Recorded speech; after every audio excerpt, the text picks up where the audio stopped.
I wasn't supposed to be there in uniform. I knew that the second I walked through those double doors because I saw it in Ethan's eyes before he even opened his mouth. But I never expected that the man everyone in that room was afraid to disappoint would cross an entire ballroom just to stand in front of me, take both of my hands in his, and say 4 words that made the whole room go silent. "I've finally found you." I didn't know what he meant.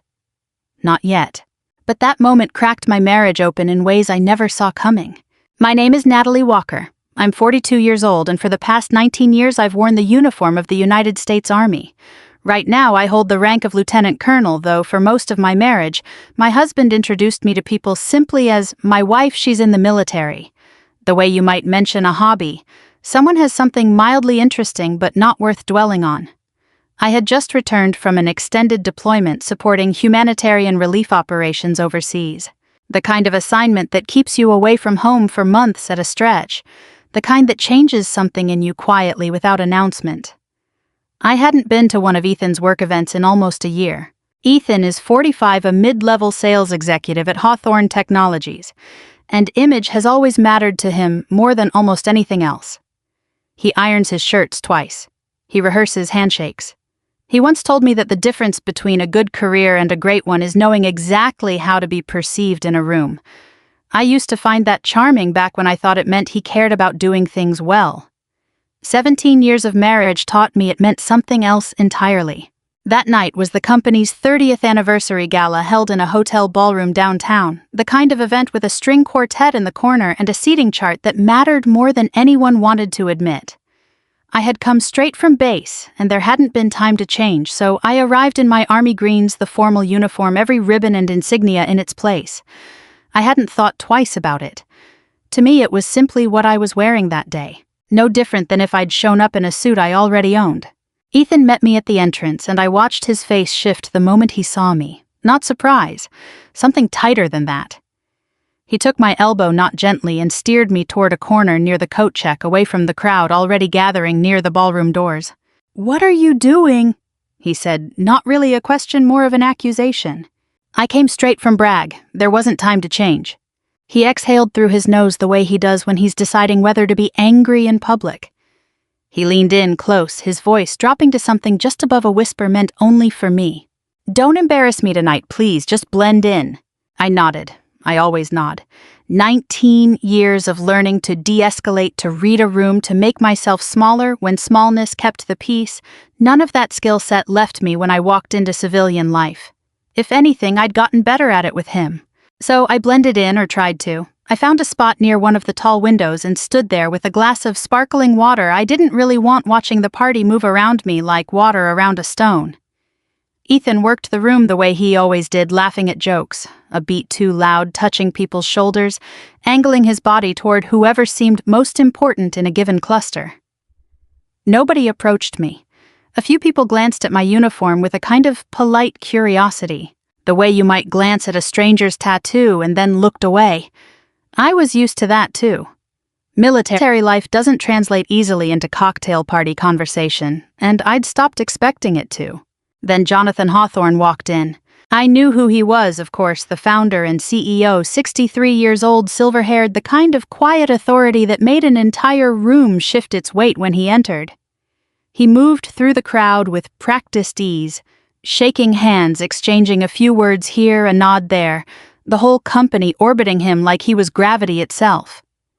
Ethan straightened up the moment he spotted him already angling to get in line for a greeting. I wasn't in that line. I was still standing by the window, half invisible, exactly the way I'd been told to be. And then Jonathan stopped walking. He was maybe 15 feet away when it happened mid-handshake, with someone else, his eyes catching on me for what should have been an ordinary half-second. Except it wasn't ordinary.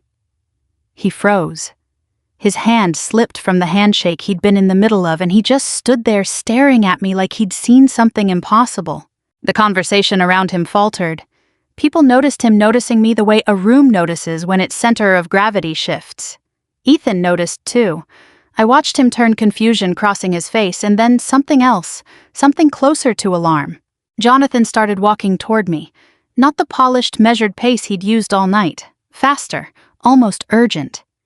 People stepped aside without being asked the way a crowd parts instinctively for something it doesn't understand yet. He stopped directly in front of me. Up close, I could see his eyes were wet, glassy in a way that had nothing to do with the champagne. He reached out and took both of my hands in his grip firm, almost desperate, like he was afraid I might disappear if he let go. His voice shook when he spoke. "I've finally found you." The entire ballroom went still. The string quartet kept playing somewhere in the background, absurdly cheerful, completely out of step with the silence spreading across the room like spilled water. I felt every eye turn toward us. I felt Ethan's stare burning into the side of my face.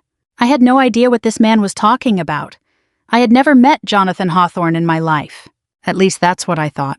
I stood there with my hand still held in his, completely at a loss. Around us, conversations had died into a low, uncertain murmur, the kind of silence that fills a room right before something important gets said.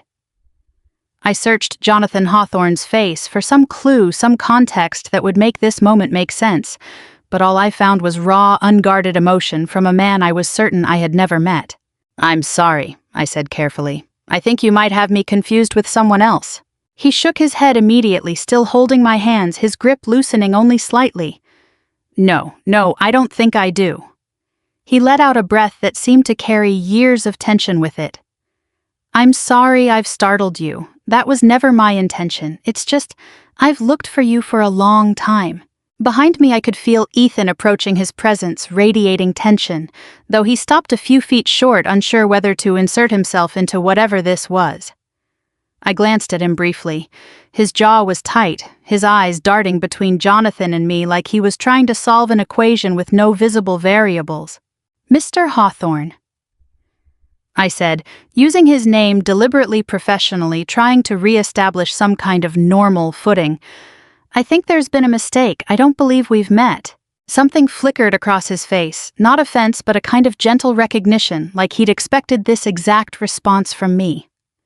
"That doesn't surprise me," he said quietly. "You never were the type to expect recognition for what you did. Some people carry their accomplishments like a badge. You've always carried yours like a secret." I felt a strange unease settle low in my stomach. There was a familiarity in the way he spoke to me, an intimacy that didn't match the fact that I had no memory of him at all. And yet something about his words snagged on an old thread somewhere in the back of my mind, faint like trying to recall a dream hours after waking. "I don't understand," I said honestly. Jonathan finally released my hands, though he didn't step back. He glanced around at the room full of eyes still fixed on us, and something shifted in his expression, a decision being made. "Not here," he said. "Not like this. Would you allow me a few minutes somewhere quieter?" Ethan stepped forward, then inserting himself with the practiced smoothness of a man used to steering situations. "Jonathan, whatever this is, I'm sure we can—" "This isn't about you, Ethan." Jonathan's tone wasn't unkind, but it was final, and it landed like a door closing. Ethan's mouth snapped shut. I had never in 17 years seen anyone speak to my husband that way and watch him simply absorb it.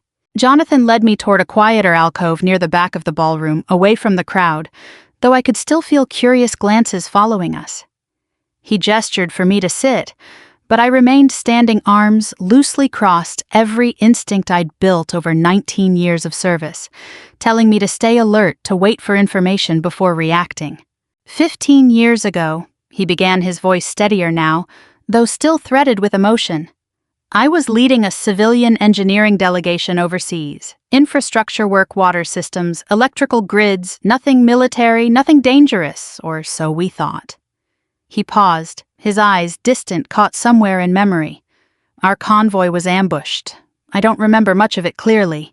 It happened fast, and I was injured badly enough that most of what I know now comes from what others told me afterward. Something in my chest tightened, a small quiet alarm bell ringing from somewhere deep and old. "There was a young officer," he continued, "a captain. She led the evacuation team that reached us. I was told she went back into the wreckage a second time after she'd already been hit herself because she realized one of us was still alive inside." The alarm bell grew louder. Fragments began surfacing, heat smoke, the metallic smell of a burning vehicle, the particular quality of light at that time of day in that part of the world. I had spent years not thinking about that mission, not because I'd forgotten it, but because it belonged to a version of my life I rarely revisited, filed away with dozens of other operations that blurred together after enough time and distance. She stayed with me on the medevac flight. Jonathan said, his voice thickening. Talked to me the entire time, kept me conscious, kept me... He stopped, swallowed, tried again. Kept me alive in every sense that mattered. I stared at him, pieces shifting into place slowly, reluctantly, like old furniture being dragged back into a room I'd closed off. After I was stable, they moved me to a proper facility, and by the time I was well enough to ask for her name, her unit had already redeployed elsewhere. I asked for her repeatedly over the following months. Nobody would give me answers. Military records, understandably, aren't exactly open to civilians trying to track down individual soldiers. He looked at me now, something raw and unguarded in his expression. I've spent 15 years wondering if I'd ever get the chance to say thank you properly. I never imagined it would happen at my own company's anniversary party. The room around us seemed to tilt slightly. Not because the memory had fully returned, it hadn't, not completely, but because I understood with a cold, dawning certainty exactly which deployment he was describing. Across the ballroom, I caught sight of Ethan watching us, his expression no longer confused. It had shifted into something else entirely. Something that looked a great deal like fear. The memory didn't return all at once. It came back the way old injuries sometimes do, not as a clean picture, but as sensation.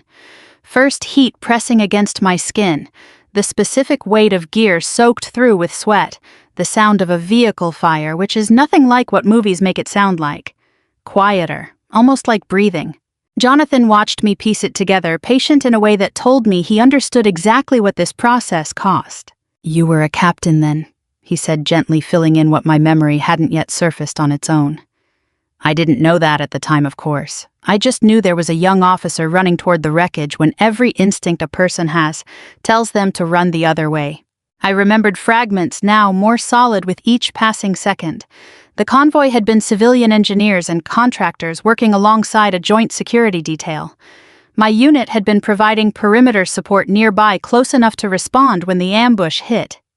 I remembered the radio call, the scramble, the particular controlled chaos of an evacuation under fire. There was a vehicle near the back of the convoy. I said slowly, the words arriving almost independent of conscious thought. It had taken a direct hit. Most of the passengers had already been pulled clear, but someone said there was still a man trapped inside. Jonathan's eyes never left my face. That was me. I went back in. I continued the memory sharpening, now colors and sounds returning in fragments. The fire hadn't fully caught yet, but it was close. You were pinned by part of the frame. I remember thinking we didn't have much time before the fuel line went. "You didn't hesitate," Jonathan said quietly. "That's what the others told me afterward, that you didn't even pause." I didn't remember it as heroism. I remembered it as procedure, muscle memory, the thing you're trained to do so thoroughly that thinking becomes almost a liability. You don't have time to weigh the odds. You act and you deal with what happens after later, if there is a later. "The medevac flight," I said. I remember talking to someone the whole way, keeping him conscious. I didn't know his name. We don't always get names in those moments. Just faces, just injuries, just whatever needs to happen next. "You told me to think about my daughter," Jonathan said, his voice catching slightly. "You asked me her name, made me describe her, made me keep talking about her the entire flight because you could tell I was starting to slip.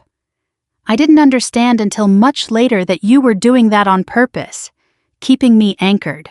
I hadn't remembered that specific detail, but hearing it now, it felt entirely true, entirely like something I would have done. It was a technique some of us used unofficially, something passed down soldier to soldier rather than taught in any manual. Give someone something to hold on to besides the pain, something better than the fear. "After you were stabilized and handed off to the surgical team, my unit was reassigned within days," I said. "That happens more often than people realize. You complete a mission and then you're moving again before there's time to think about what just happened, let alone follow up on outcomes." "I understand that now," Jonathan said. "I didn't understand it then. I spent months trying to get information, and every channel I tried led to a wall. Military records don't release identifying information to civilians, not without extensive process, and even then, not without the service member's consent. I wrote letters, I made calls. Eventually people stopped returning them, not out of unkindness, I think, but because there simply wasn't a path forward for what I was asking. You could have stopped looking, I said. It wasn't a question so much as an observation. I did stop for a while, he admitted. Life moves forward whether you want it to or not. The company grew, responsibilities multiplied. But there were nights anniversaries of that day, mostly where it would all come back, and I'd think about how close I came to never seeing my daughter graduate high school, never walking her down the aisle, never meeting my grandchildren. All of that because a young officer decided a burning vehicle wasn't going to stop her from doing her job. Around us, I noticed the ballroom hadn't fully returned to its earlier rhythm. Conversations had resumed at a lower volume, but eyes kept drifting toward our corner curiosity thinly disguised as etiquette. Word travels fast in rooms like this, even without details, especially without details. I glanced past Jonathan's shoulder and found Ethan standing near the bar, a drink in his hand that he wasn't drinking, his attention fixed entirely on us. His expression had settled into something unreadable, a stillness that, knowing him as long as I had, I recognized as the calm before a private storm. 17 years of marriage teaches you to read a person's silences as clearly as their words, and his silence right now was loud. I never asked for recognition. I told Jonathan, meaning it. That's not why any of us do the job. I know, he said. That's precisely why I've spent 15 years wanting to give it to you anyway. I didn't have a response to that. Some debts I've learned aren't really about the person who did the saving. They're about the person who was saved and what they choose to do with the years they were given afterward. Jonathan Hawthorne had clearly spent his years building something enormous. I was only beginning to understand how much of it traced back to a burning vehicle, and 11 minutes I barely remembered living through. Jonathan straightened slightly, and I could see something settle in him, a decision finalizing itself behind his eyes. He glanced toward the main floor of the ballroom where conversation had resumed its low hum, though the air still carried that particular charge that follows an unresolved moment. Then he looked back at me. "Would you mind if I said something to the room?" he asked. "You don't have to agree, but I've waited 15 years for this, and I'm not sure I'll forgive myself if I let the moment pass without acknowledging it properly." I hesitated. Recognition had never sat comfortably with me, not in 19 years of service, not once. But there was something in his face, an old grief finally within reach of resolution, that made refusing feel almost unkind. I nodded once. He led me back toward the center of the room, and I felt the shift in attention before we'd even fully crossed the floor heads, turning conversations, quieting like a wave receding before a larger one arrives. Jonathan stepped up near the small stage where earlier a company executive had given a forgettable speech about quarterly growth, and he gestured for the microphone. The room stilled almost entirely. "I want to apologize for interrupting the evening." He began, his voice carrying easily, now steady in a way it hadn't been minutes earlier. "But some of you know that 15 years ago, before most of you worked here, before this company was what it is today, I was nearly killed in an overseas ambush while leading an infrastructure delegation." A murmur moved through the crowd, some clearly aware of the story in vague outline, others hearing it for the first time. I don't talk about that day often. It's not a comfortable memory. But I've never stopped thinking about the person responsible for the fact that I'm standing here at all. He turned toward me, and I felt every eye in the room follow the movement. "This is Lieutenant Colonel Natalie Walker," he said. 15 years ago, as a young Army captain, she ran into a burning vehicle to pull me out. Went back a second time when she realized I was still breathing and stayed with me through a medevac flight, keeping me conscious when I wanted nothing more than to stop fighting. I didn't know her name until tonight. I've spent 15 years wishing I did. The silence that followed had a different texture than the one before, thicker, more reverent. Then, someone began clapping tentatively at first, and it spread through the room like the sound was contagious until the whole ballroom was on its feet. I felt heat rise to my face, unused to this kind of attention, more comfortable in a command tent under fire than under the weight of 200 pairs of admiring eyes. If she hadn't done what she did that day. Jonathan continued once the applause quieted enough for him to be heard. "There is no Hawthorne Technologies. There's no company for any of you to have built careers within. No products we've shipped, no clients we've served, none of the milestones we're here tonight celebrating. Every one of us in this room in some way owes a debt to a woman who never sought a single word of thanks for it. I stood there absorbing something I hadn't fully processed until that exact moment, the sheer scale of consequence branching outward from 11 minutes of instinct and training. I hadn't thought about the ripple effects in years. To me, that day had simply been a mission, completed, filed, moved past. I hadn't considered the company that wouldn't exist, the employees who wouldn't have jobs, the families supported by paychecks that traced back to a decision made in a burning vehicle without a second thought. Jonathan gestured toward the head table where his own seat sat among the company's board members and senior leadership. "Colonel Walker, would you do me the honor of sitting with us tonight?" I glanced instinctively toward Ethan before I could stop myself, some old habit of checking in, of seeking permission I didn't actually need. He was moving toward the head table, already adjusting his jacket, clearly assuming the invitation extended to him as well, the way it always had at every other event where his position afforded him proximity to leadership. Jonathan's expression shifted, polite but unmistakably firm. "Ethan," he said, "Colonel Walker is my guest tonight. I hope you understand." The words weren't unkind, but they landed like a verdict. I watched something falter in Ethan's face, a flicker of humiliation quickly smoothed over by practiced composure, before he turned and walked back toward our original table alone in front of colleagues who had just watched him publicly redirected. In 17 years of marriage, I had never once seen my husband placed anywhere other than exactly where he wanted to be. Watching it happen now stirred something unfamiliar in me, not quite satisfaction but close to it. I took my seat beside Jonathan, still uncertain what to do with the sudden reversal, the years of invisibility followed by this abrupt, overwhelming visibility. "I only did my job," I said quietly, once the room's attention had scattered back into smaller conversations. Jonathan looked at me with an intensity that made the words feel insufficient, even as I said them. "No," he said, "you didn't just do your job. You gave me the rest of my life. Everything I've built since that day exists because you decided in the middle of chaos that I was worth going back for." The drive home was quiet in the particular way that precedes a storm, the kind of quiet that has weight to it, that presses against the windows of a car like something trying to get in. Ethan didn't speak until we'd pulled out of the hotel parking garage, his hands tight on the wheel knuckles, pale under the passing streetlights. "So," he said finally, his voice clipped, "when exactly were you going to mention any of that?" I turned to look at him, genuinely uncertain what he meant. "Mention what I didn't remember him, Ethan. I told you that." "That's not what I mean." His jaw worked, the muscle there flexing visibly.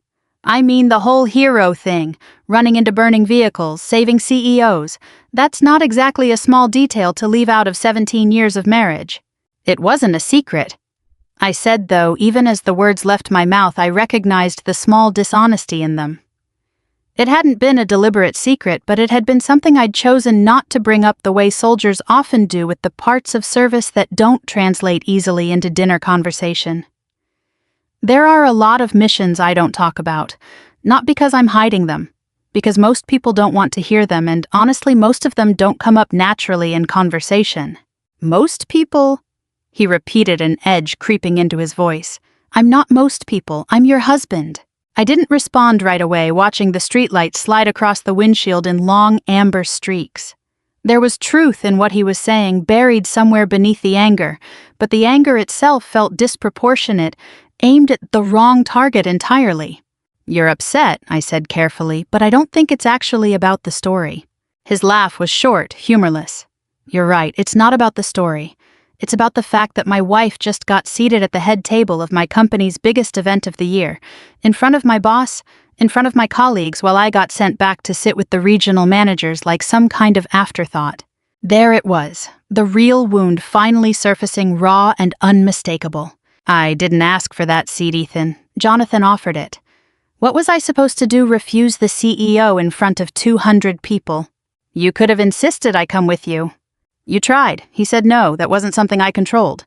He was quiet for a moment, and I thought briefly that the conversation might settle into something calmer. Instead, his voice sharpened into something colder.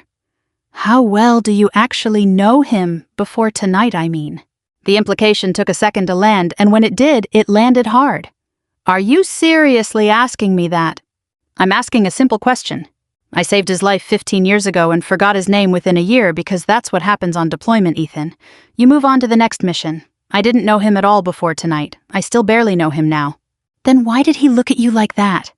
His voice cracked slightly, not with sadness, but with something closer to accusation. Why did the entire room look at the two of you like that? I felt something in my chest go very still, a kind of clarity settling over me that had nothing to do with anger and everything to do with recognition. In 17 years, through deployments and homecomings, through promotions and hospital visits, through every version of hardship, a military marriage puts two people through, I had never once seen Ethan ask whether I was okay. Not tonight. Not after learning I'd once run into a burning vehicle and nearly died doing it. Not once. In this entire conversation had he asked how I felt hearing that story again, what it stirred up in me, whether reliving it had been difficult. His only questions had been about himself, about his image, about the seating chart, about what other people might think. I'm going to bed, I said quietly once we pulled into the driveway. He didn't apologize. He didn't ask if I was all right. He simply exhaled frustrated and muttered something about how the whole situation had been humiliating before heading inside ahead of me, leaving me alone in the driveway with the engine ticking as it cooled, and a strange, unfamiliar clarity settling over everything I thought I knew about my marriage. 2 days later, I learned quite by accident that Jonathan had asked HR for a copy of Ethan's personnel file. Not out of vindictiveness, someone in the office mentioned casually, assuming I already knew. Jonathan had simply said he wanted to understand the man his rescuer had spent 17 years married to. It wasn't retaliation. It was something closer to concern, the kind an old soldier might feel checking on a comrade's welfare long after the battlefield had gone quiet. I didn't know at the time what that quiet inquiry would eventually uncover. I only knew that something in the architecture of my marriage, something I'd spent years reinforcing out of habit and loyalty, had begun almost imperceptibly to crack. I didn't hear much for the next 2 weeks. Life at home continued in its usual rhythm, Ethan leaving early for the office, coming home late, distracted by something he wouldn't name. I assumed it was simply residual embarrassment from the gala, the kind of wound that heals slowly for a man who measures his worth by how a room perceives him. I didn't press. 19 years in the Army teaches you that some things resolve better with space than with confrontation. It was Diane from HR who mentioned it to me first, entirely by accident over coffee in the break room during a visit to drop off paperwork for a veterans outreach event the company was sponsoring. She assumed I already knew, the way people often assume spouses share more information than they actually do. It's a shame about the audit, she said, stirring sugar into her cup, not quite meeting my eyes. Nobody wants to see that happen to someone in Ethan's position. I kept my expression neutral, the way you learn to in briefings when you don't yet have the full picture and revealing your ignorance might cost you information. It's been a difficult few weeks, I said carefully, letting her fill in the rest. She did gradually, piece by piece, some of it clearly speculation, some of it clearly fact. An internal review had been opened, not initiated by malice, but as part of a broader compliance sweep that Jonathan had quietly requested across several departments following the gala. Officially, it was framed as routine. Unofficially, everyone seemed to understand it had started because of a conversation Jonathan had with someone in finance about Ethan specifically. What the audit found over the following weeks unfolded slowly, the way most quiet betrayals do, not through dramatic confrontation, but through a steady accumulation of small, damning details. Ethan had for years been claiming credit for projects his subordinates had actually developed, presenting their work in meetings as his own strategic vision, while their names quietly disappeared from documentation. He had adjusted sales figures in quarterly reports, not enough to constitute obvious fraud at any single glance, but enough compounded across years to inflate his performance reviews and justify bonuses he hadn't fully earned. There were budget irregularities too, expense reports that didn't quite match receipts, discretionary funds redirected toward things that served his personal image rather than departmental need. None of it was the kind of scandal that makes headlines. It was smaller than that, more insidious, the accumulated residue of a man who had spent years curating an image of competence and family stability, specifically because he understood that image was currency, that it built the kind of trust that opens doors, unlocks promotions, secures the corner office. I thought more than once during those weeks about how much of our marriage had operated on that same principle. The photos at company events, the stories he told colleagues about our partnership, framing himself as the supportive husband of a servicewoman. When in private, he'd never once asked how a deployment had gone, never once attended a homecoming ceremony when it conflicted with a work dinner. I had been part of the image too, I realized, not a partner so much as a prop. Useful when useful, inconvenient when inconvenient, as I had been at the gala until Jonathan's recognition made me suddenly valuable in a way Ethan hadn't anticipated. Jonathan didn't move quickly or vindictively. From what I gathered, he insisted the entire process go through proper channels, compliance, legal, HR, each step documented, and defensible, nothing personal or retaliatory about it, at least not on paper. I understood without anyone explicitly saying so that this was deliberate. Jonathan wasn't interested in revenge. He was interested in the truth surfacing on its own, the way it usually does when someone finally starts looking closely enough. Ethan came home one evening, weeks into the process, visibly shaken, in a way I hadn't seen from him before, not since early in our marriage, when career setbacks still had the power to rattle him before he'd built enough armor to deflect them. He told me in fragments about being called into a meeting with legal about documents being reviewed about the very real possibility of termination. He didn't ask me what I thought.